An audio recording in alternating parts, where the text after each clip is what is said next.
Dans 150 ans, aucun d'entre nous qui lisons cet article aujourd'hui ne sera en vie.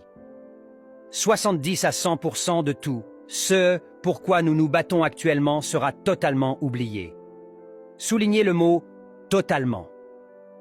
Si nous remontons 150 ans en arrière, en 1872, aucun de ceux qui ont alors porté le monde sur leurs épaules n'est vivant aujourd'hui.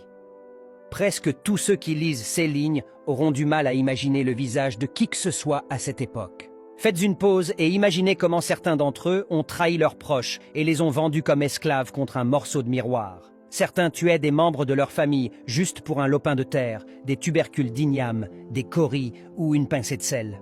Où sont les ignames, les coris, les miroirs ou le sel qu'ils utilisaient pour se vanter?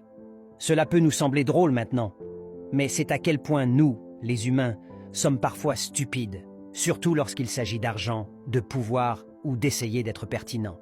Je me souviens de cette époque, au lycée, où certaines personnes se battaient et faisaient tant de choses inimaginables, juste pour que leur nom soit retenu parmi ceux qui seraient nommés préfets d'école.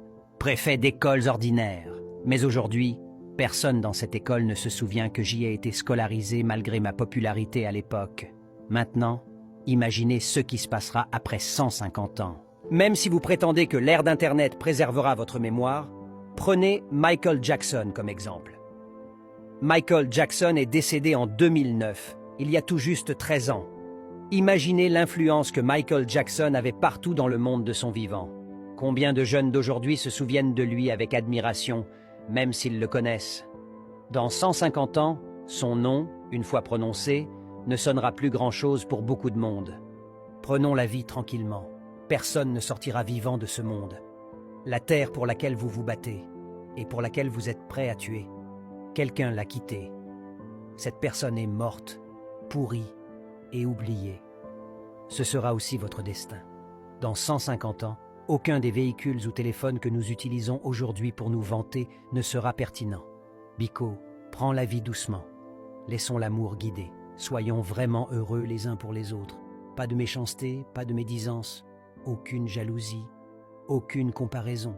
La vie n'est pas une compétition. En fin de compte, nous passerons tous de l'autre côté. La question est simplement de savoir qui y arrivera en premier, mais nous y arriverons sûrement tous un jour.